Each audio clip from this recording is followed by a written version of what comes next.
Hello and welcome to another episode of App Stories. I'm John Voorhees, back in North Carolina, and I've got Federico with me. Hey, Federico. Hello, John. How are you?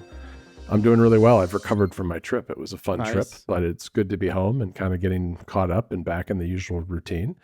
But we are getting back on track with our wish list episodes. Yes. We took a little break for the Airbnb interview. That was a lot of fun. We learned a lot about design, and we also learned that Airbnb wants to hire Federico.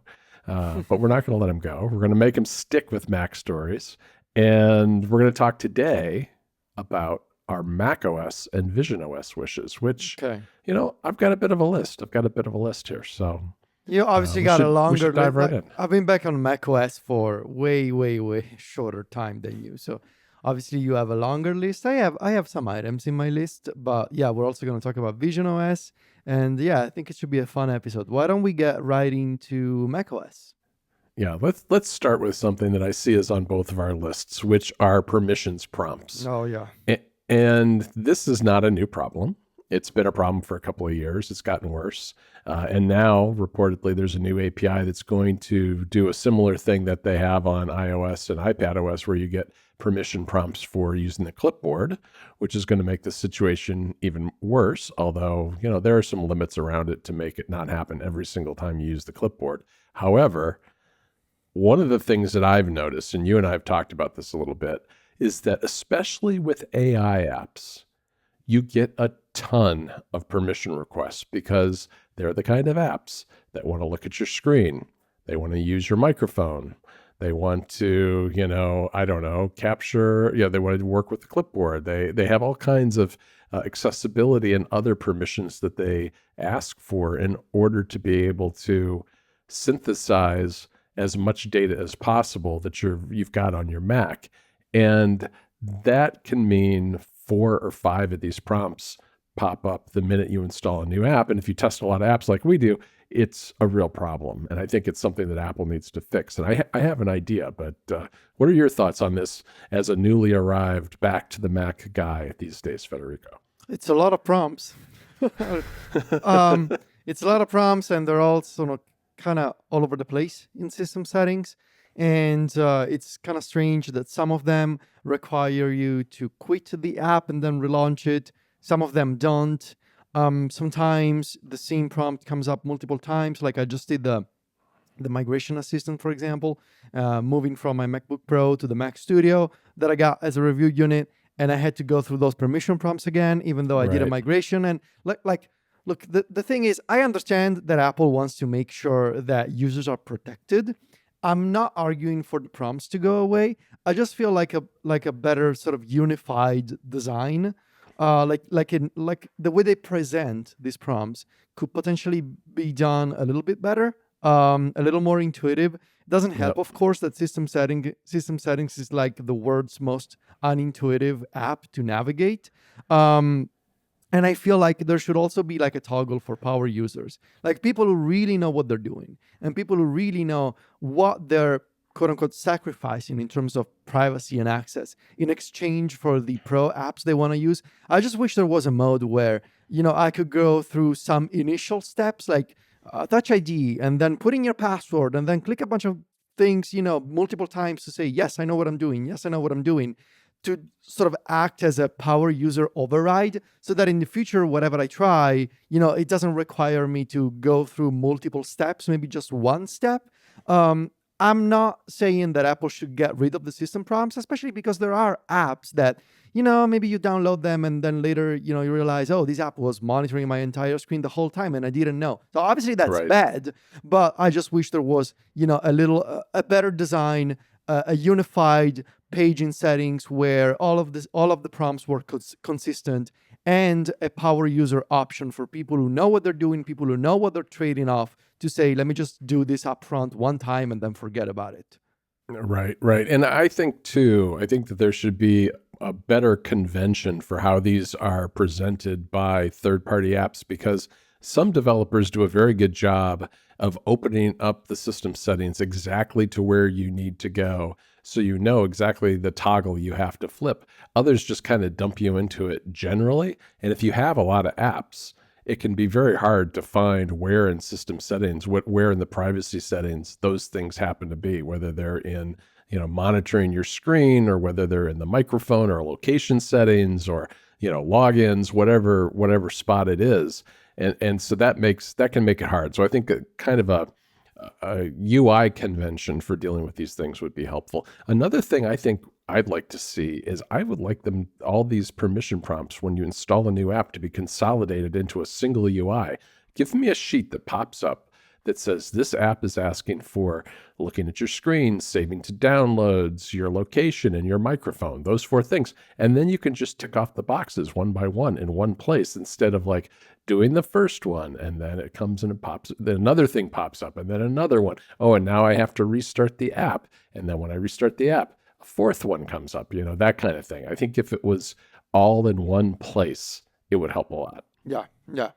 I agree. Next on my list, let's see. With the rumor of a new macOS design, I hope that means that Apple is bringing new ways, new gestures, a new way to navigate macOS, and a new way to manage your Windows.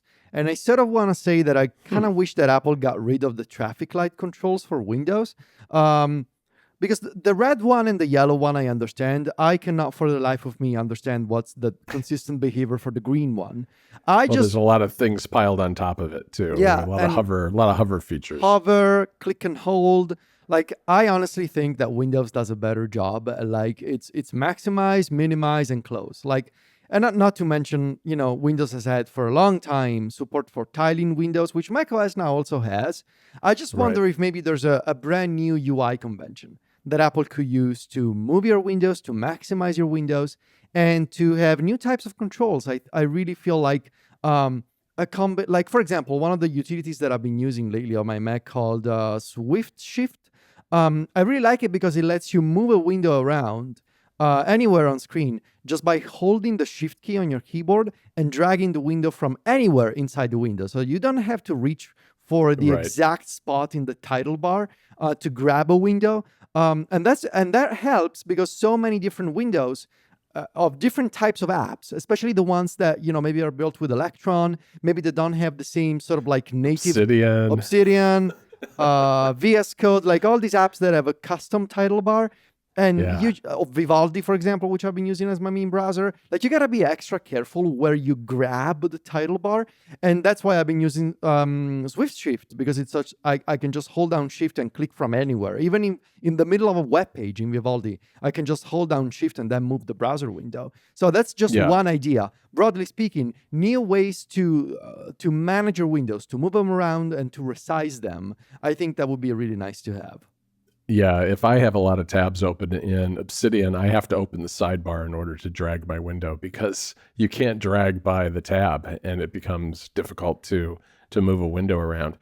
One of the things that I would like to see is a way for a system level way to manage your menu bar, because we've really had an explosion of menu bar apps. There's always been a lot of menu bar apps on the Mac, but I think it has accelerated in recent years. It feels like every single AI app that comes out has some component up there because they're toggling the microphone or doing something along those lines. And Bartender, good solution. Yeah. There are other ones as well, but I think something that's just like a simplified version of Bartender that just allowed you to two-tier your menu bar or toggle things on and off or easily arrange them would go a long way for average users. I mean, obviously Bartender and some of the other solutions out there offer a lot more features than just those, but I find myself 90% of the time just using it to keep my menu bar from running into the menu items in my whatever my active app happens to be.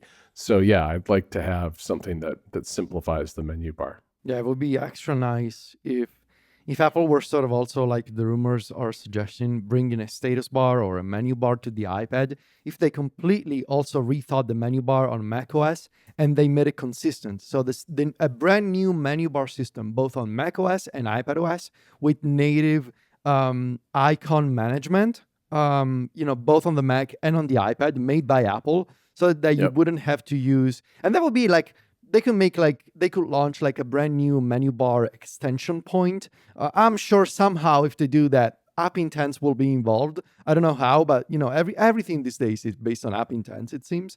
So I could see that sort of native system made by Apple. That would be really nice to have. Can I do a geeky one, like a reading? Yeah, go for it. Okay, so I've been testing this Mac Studio that I have on loan from Apple with an M3 Ultra, specifically for testing local AI models. Been having lots of fun, lots to learn, lots to understand and to download, because these models are chunky. But one of the things that Apple has in its favor right now, despite them sort of lagging behind when it comes to AI, they have this thriving ecosystem of local LLMs based on the MLX framework. The MLX framework is the framework for optimizing large language models that you download on your computer for Apple Silicon. So they tap into the Metal API, they tap into the GPU, they tap into the unified memory system, and you can basically get better performance. So faster inference and just faster performance overall, and smaller footprint, like a smaller footprint on memory, especially when you're using a model in the MLX flavor as opposed to other open source formats. But sort of discovering and using MLX is kind of a mess right now, in the sense that some third-party clients for AI models on macOS have support for MLX, like for example, LM Studio, which is a third-party app, has a built-in support for MLX. But Olama, which is another popular client for testing AI models on a computer, does not. You can download MLX LM, which is a command line utility. It's a terminal-based utility for downloading MLX optimized models from the MLX community, but it's done using Python. So you got to know your way around Python. I just would like to see a developer utility built into macOS with a visual interface for discovering and managing and using MLX models. Like, give it a pretty UI, remove and I know that this is a developer tool, but let me tell you, even developers are happy when you give them a nice UI to manage things that don't necessarily involve using the terminal. I mean, you can keep using the terminal if you want. I just would love to see, I don't know, call it MLX Playgrounds or something, like a visual UI to discover and download and test and benchmark MLX models from the open source community, from GitHub, from Hugging Face, from all of these third-party directories that allow you to download and test MLX models. So some kind of native utility for those would be nice on macOS. Yeah, that would be fantastic. I think that LM Studio goes a long way. However, I think it could be improved on, and that would be a perfect spot for Apple to kind of leverage the Mac as a platform for running AI models. The other thing I want to talk about, Federico, is notifications on the Mac. And I just think this is one of those areas where I don't have a good solution, but I know that the solution is not hiding notifications behind the clock. And I think we ought to put some top designers on this problem.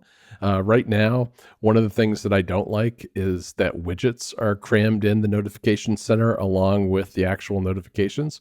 Get those out of there. I mean, we have them on the desktop now. We don't need them in two places. This reminds me of the Today view on the iPhone, where, as far as I can tell, the Today view is still on the iPhone, basically because there's nothing else to put there.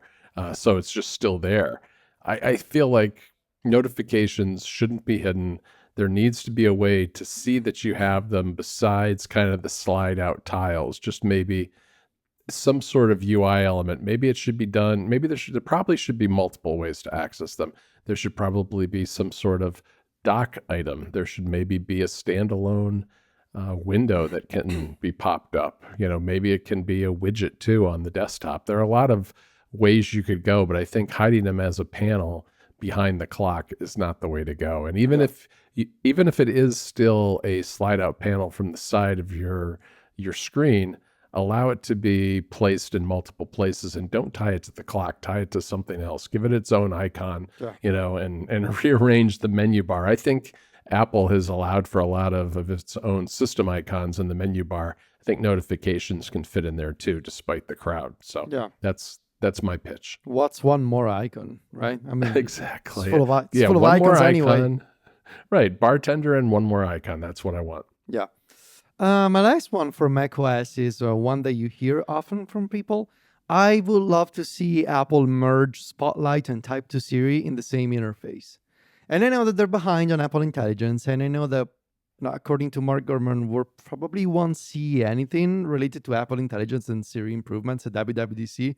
But still, I would love to have just one single interaction for Spotlight or typing to Siri, even the current version of Siri. Despite its limitations. It's just nice sometimes to set a timer with the keyboard or to run a shortcut with the keyboard, but I can do that from Spotlight. I can't. I gotta use Siri. And I want them to merge both of these UIs into the same launcher, command space. Now Spotlight is also, integrated with Siri so that I can either launch my apps or find my documents, or I can interact with Siri. Now, can they do that without ruining either of them while merging them? I don't know. But it feels like we have two typing UIs from Apple right now. Spotlight is a launcher, and typing to Siri is a different launcher, but they're separate, and I want them to be the same thing.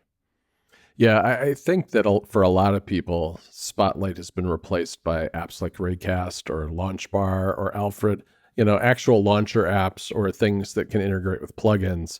And that's a trend that I think Apple should just follow. They should do what you're saying and make it more than just searching. It should be the way you type to Siri, and that'll make it go a long way to kind of unifying what that kind of command prompt interface is like on the Mac across third parties and natively.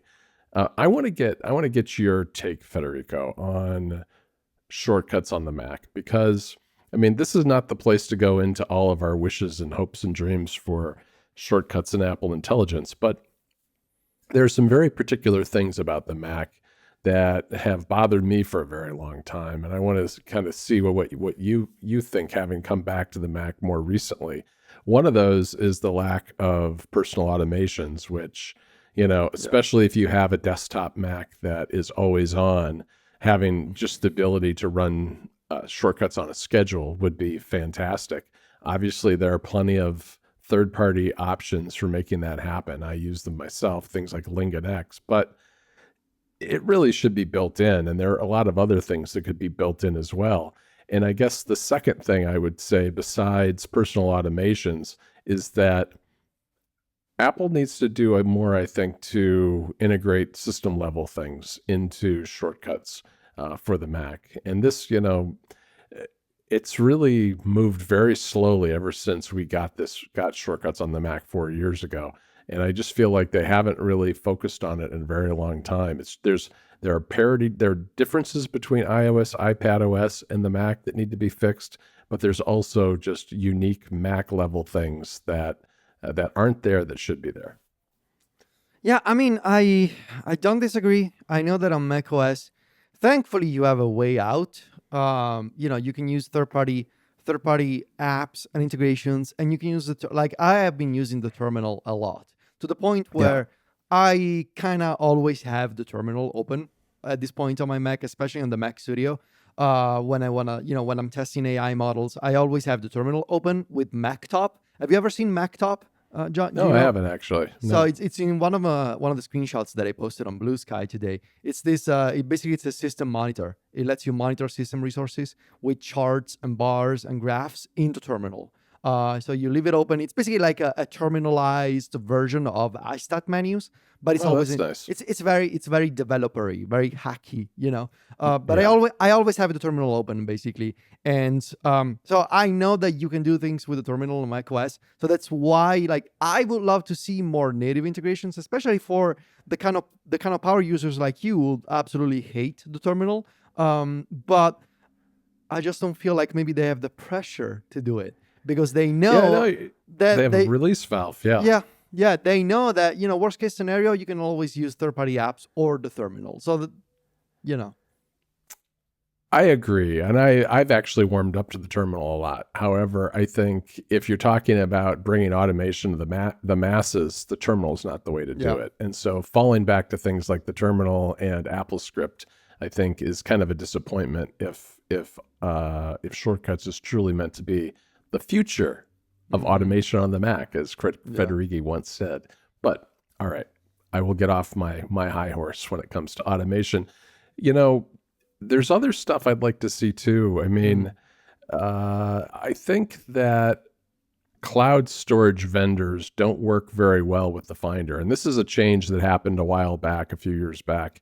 And since Dropbox is no longer hacking its way into the Finder and is instead a file provider, it just has never worked quite as well. And the same goes for Google Drive. There are other things about Google Drive that don't work very well when you are trying to synchronize files where some of them are local, some of them are in the cloud, and dealing with them on your Mac. I just feel like that is an area that so many people use for their work and their personal lives that there really should be a bigger focus on making that integration a lot more seamless for users. Yeah. These are good picks. I don't have anything else, I think, for You macOS. don't? All right. Well, look, I think I will leave you with one last one, Federico, Okay. which is pairing and unpairing Bluetooth devices. It's time for Apple to allow their keyboards and their mice and their trackpads to easily be moved from one Mac to another, from a Mac to a Vision Pro, from a Mac to an iPad. All this is easy, has been done for years and years and years by companies like Logitech. And Apple has shown that they can do it too with AirPods Pro. And I'd love to see something as seamless, even though, I know people have problems sometimes with their Mac grabbing their AirPods when they sit down at their desk. But I would rather deal with that than feel like I have to buy a second keyboard just for my Vision Pro. They're never gonna do it. But You don't think so? A man can dream, I don't think so, because they would have done it by now. And they updated the Magic Keyboard, still didn't do it. I don't know. I kind of lost hope, and I'm using this Logi keyboard right now with my Mac. I absolutely hate it. Like, I hate this thing so much. I cannot wait for the new keyboard that I ordered. I have a low profile mechanical keyboard on order. Oh, John. I bet I know which one you got. Which one? The Newfie 75. How do you know? Because. How do you know? Did I tell you? No, you didn't. Just because that keyboard What? vibes with me too. What? How? Yeah, no, I've had my eye on that keyboard for a very long time. I saw it at CES and tried it, and it's a fantastic The keyboard. 75 V2 with the it's gonna have a USB dongle, so a 2.4 gigahertz receiver, which is super nice. And I'm ready to give up on Bluetooth so hard. I really, really hate it. So I got that one coming hopefully soon. I also ordered the extra set of keycaps so that I can make it all white, because by default it's not all white. It's got like this colored space bar and this colored ESC key or something, which I ain't got time for that. I need to make it all white. So I ordered the all white keycaps, and I'm gonna make it all super clean and minimal Apple style, but it's gonna be based on the Bluetooth on the wireless receiver. So Yeah, I like those keyboards a lot. They do really nice stuff. The thing that always keeps me from getting a mechanical keyboard is not knowing which switches to order, because people get all goofy with these switches, and there's like 8 different options, and so that usually keeps me from buying any of these things. Did you get low profile? That's what I would have gotten. Yeah, I got low profile. I think both the Aloe and the Cowberry switches, which I watched some typing tests videos on YouTube, and those seem to be like the ones with the quietest sound of all the That's switches. what I was gonna say. I hate loud keyboards. Yeah, I know. I know people are into it, but it's not for me. I want it to be as quiet as possible. Yeah. So that's good. You're the guinea pig. I'll have to watch and see what happens to you. I saw some. I think there's Rosa key switches that looked pretty quiet too. But all right. Well, we'll see. We'll have to do a keyboard comparison thing. Is this the one with the little knob in the corner that's red? No, it doesn't. Or is it? Okay. I know which one you got. Yeah, there's 2 different ones that I've been looking at. The one you're getting in a different one that has kind of a retro video game look to it. Okay. All right. It's kind of a transparent thing. Oh, I see. No, I don't have that. Shall we get on to visionOS? We should. Let's see. Where are we with visionOS? This is a cheat, Federico. It's a Okay. hardware cheat, but I think it's not entirely a cheat. I think we should have I/O for the Vision Pro, and in other words, the developer strap should be allowed to be connected to external storage, external, Ethernet adapters, that kind of thing. Well, it's not a hardware cheat. I mean, it all comes down to enabling in software. And I know that they Yeah. have enabled video capture in software via the developer strap for enterprise apps, so requiring like an enterprise entitlement. I just want to have USB access, Ethernet access, and UVC, so that's Universal Video Class. So video support over USB-C, just like you can do on an iPad, for example. Now, I just want to be able to stream via USB 3.2, whatever they're using. I don't think they're using USB 4. Just let me stream video via the developer strap from a connected device, like a PC or a console or a handheld. Just let me stream video over a cable to my Vision Pro. That's all I want. That would just, even if visionOS 3 is just that, I would be so happy. Because it means I would be able to use my Vision Pro with my Steam Deck or a future Legion Go. Like, that would be extra nice. Yeah. Yeah, it'd be really nice. I would string a King cable all the way from my Xbox. You know what I mean? Yeah. Yeah.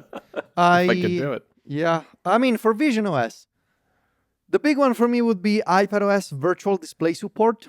I just think it's unfair that we have excellent Mac virtual display with support for the keyboard interactions, the trackpad, keyboard pass-through, but none of that for the iPad. You can just do the mirroring for the iPad, and obviously the mirroring doesn't let you use the Magic Keyboard of the iPad to control your visionOS apps with the trackpad or keyboard input. So I just want to have the equivalent of Mac virtual display, iPad virtual display. That would be another big one for me. Yeah, that would be a big one for me too, I think.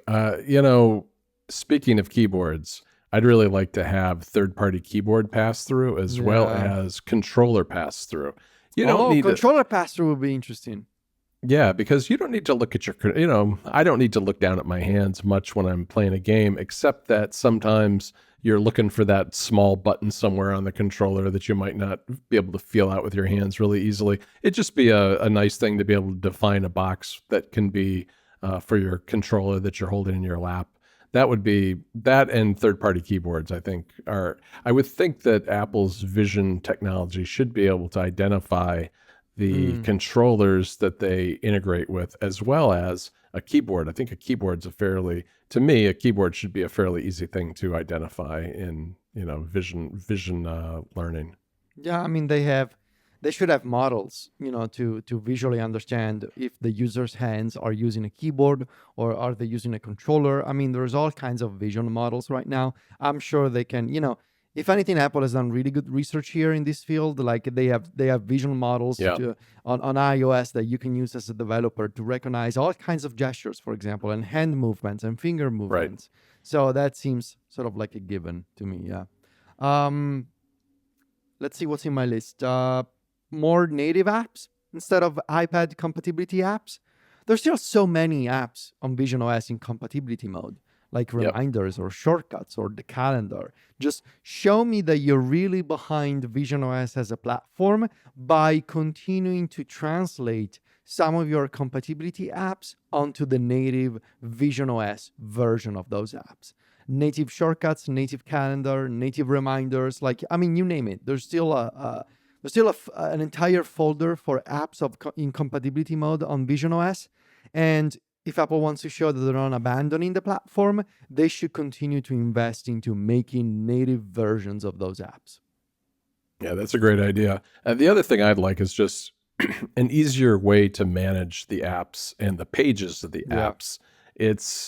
I don't know. It reminds me a little too much of tvOS in that way, which we complained about recently, where it's not worth trying to organize it because what you'll end up with is the same number of, 10 pages of apps, but some of the pages will just have one app on it. And to kind of fix that, you have to be dragging it all over the place. And it's just not worth the trouble.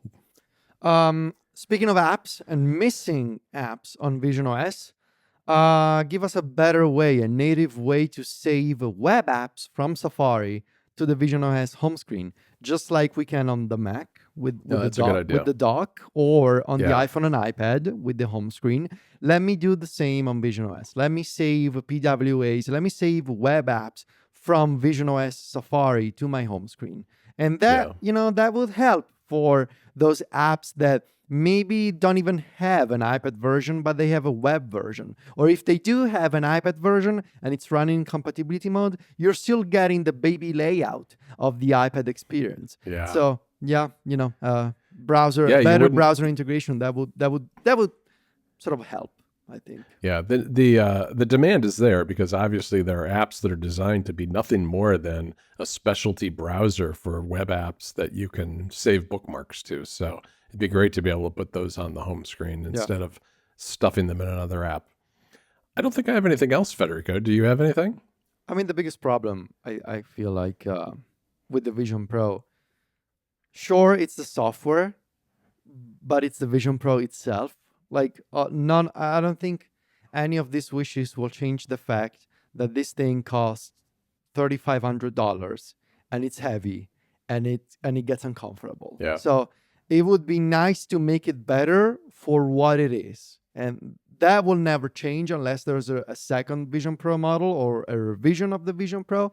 But at least in the meantime, getting to this software, like there's so much low-hanging fruit still on visionOS, even though it won't change what the Vision Pro as a device, as a physical device is, at least it can make it nicer. That's sort of how, I wonder if they launched it too soon, because I do wonder whether the people who spent $3,500 on the Vision Pro, if a new one came out in a year or two, whether those people, those early adopters, will be like, I was burned once. I'm not going to do it again. Yeah, it's, Mike and Jason always like to say on Upgrades that the Vision Pro was like this alternate timeline that Apple decided to go down. Instead of focusing on AI, they thought that AR and mixed reality was going to be the future. And in parallel, the emergence of AI happened. And so Apple was caught sort of flat-footed going down that path, whereas they should have gone down another path. And so the Vision Pro is like this realization, this precious realization, expensive realization of a different timeline. Whereas now we're seeing companies making headsets, like Google is making a headset now with Android XR, an entire platform, but it's rooted in the fact that you can use AI with it. So I wonder what it's a nice thought exercise to imagine what would have happened if Apple decided, let's just focus on AI for now, and then we'll get to make a Vision Pro that works with AI. But hey, this is the timeline we got. Yeah, it is what we've got. All right, Federico. Well, I think that's a good place to stop for those wishes. We'll be back in another week with another episode of App Stories. We are going to talk about some fun stuff in the post-show, which you can get by joining AppStories.plus. It's you can subscribe just to App Stories Plus, or you can become a Club Premier member and get all of what we do on Club Mac Stories as well as App Stories Plus. Just go to appstories.plus to learn about all the details there. You can find the two of us over at macstories.net in the meantime, and we are on social media where Federico is at Viticci. That's VITICCI, and I'm at John Voorhees. JOHNVOORHEES. Talk to you later, Federico. Ciao, John.